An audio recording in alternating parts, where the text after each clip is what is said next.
Welcome to Reminisce with Terry, and this month, September 22nd, 1862, we're going to look at Abraham Lincoln's Proclamation of Emancipation. Was this the cruelest con of all time? Let's find out as we explore the impact of the proclamation.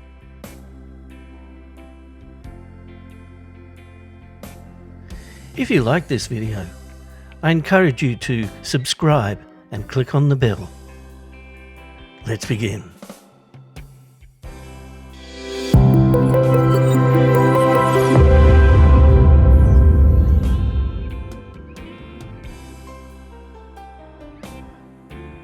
(1861) summer.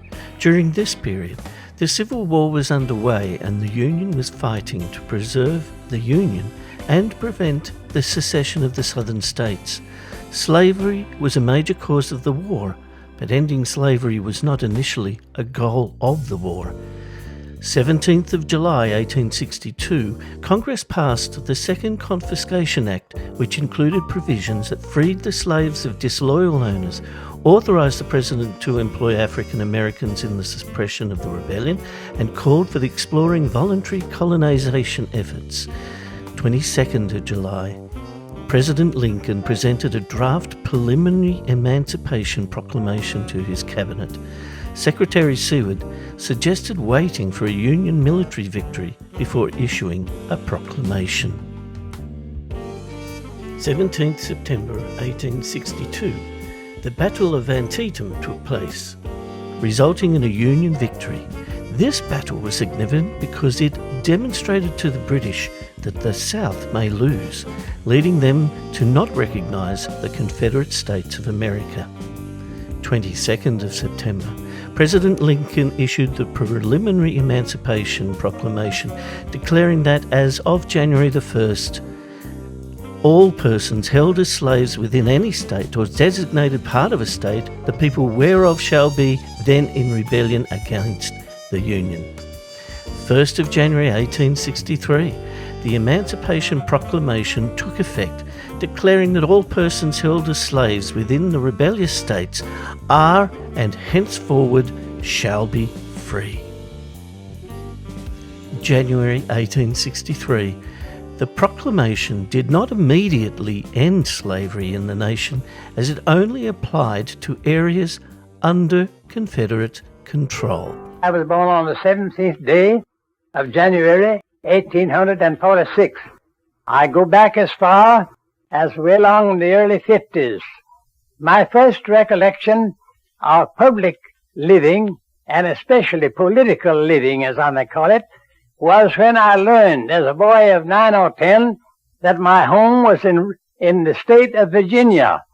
I didn't know about states before that time. Now comes up the question of what we Southern soldiers fought for. My friends, as a boy of 16 and a half years old, I didn't think about any abolition of slavery.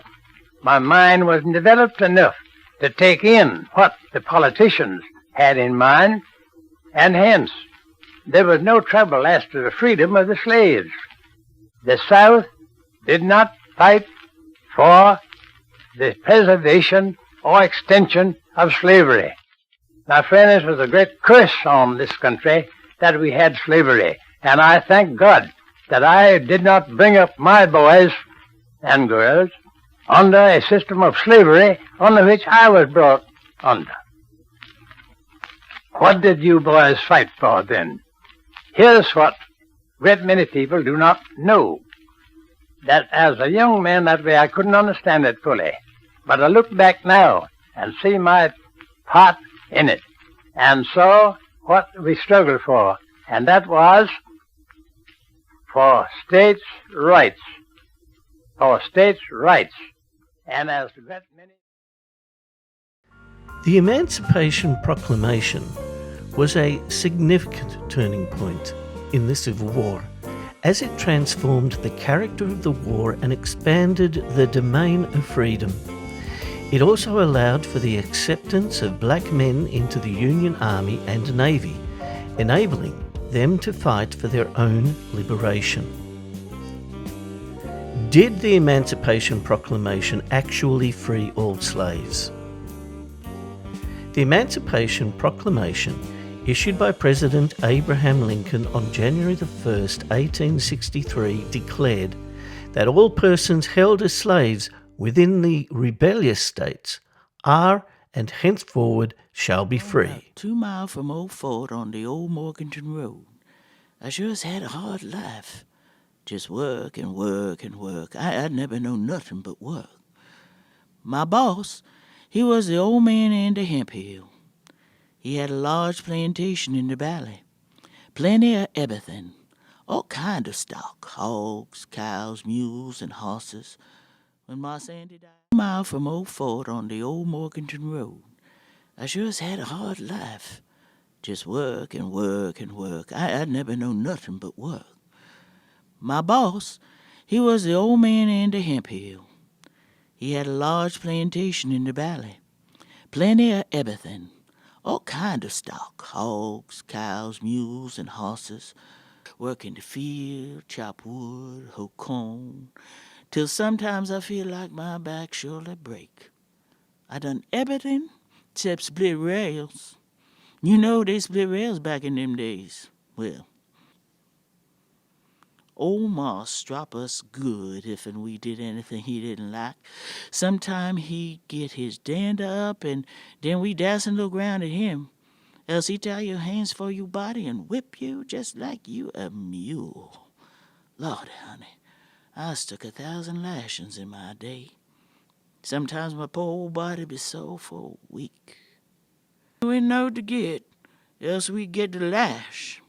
They didn't care how old or how young you was, you never too big to get the lash. The rich white folk never did no work. They had darkies to do it for them. When the war was over, Marse William, he say, "Do y'all know y'all's free? You free now." I chuckle, remembering what old woman tell us about freedom and no larning. A lot of men want me to go to foreign land, but I tell 'em I go live with my pappy, long as he live. I stay with the white folks about 12 months, then I stay with my pappy, long as he live. I had 2 brothers. They went to California. Never see them no more. However, it is important to note that the Emancipation Proclamation had limitations and did not immediately free all slaves. Here are some key points to consider. 1. Limited scope. The Emancipation Proclamation applied only to states that had seceded from the Union, leaving slavery untouched in the loyal border states. It did not free slaves in areas under Union control, such as the loyal border states or parts of the Confederacy that had already come under Northern control. 2. Dependent on Union military victory. The freedom promised by the Emancipation Proclamation depended upon Union military victory. It was seen as a strategic measure to weaken the Confederacy by depriving them of their labour force and encouraging enslaved people to flee to Union lines. As Union forces advanced and gained control over Confederate territory, the proclamation's reach expanded and more enslaved people were liberated. 3. Symbolic and transformative. Although the Emancipation Proclamation did not immediately free a single slave, it had significant symbolic and transformative effects. It captured the hearts and imagination of millions of African Americans who saw it as a beacon of hope and a confirmation of their insistence that the war for the Union must become a war for freedom. It fundamentally transformed the character of the war, turning it into a war for freedom and adding moral force to the Union cause. 4. Acceptance of black men into the Union Army. The Emancipation Proclamation also announced the acceptance of black men into the Union Army and Navy, enabling them to fight for their own liberation. This was a significant step towards the eventual abolition of slavery and the recognition of the rights and contributions of African Americans. In summary, while the Emancipation Proclamation did not immediately free all slaves, it played a crucial role in transforming the character of the war and expanding the domain of freedom. It set the stage for the eventual abolition of slavery and the acceptance of black men into the Union Army. The struggle for African American freedom did not end with the proclamation, nor with the end of the war. Previous slaves were free from slavery, but as the South began to recover from the war, the struggle began for civil rights. Jim Crow laws were introduced by Southern states that turned the free into paid servitude.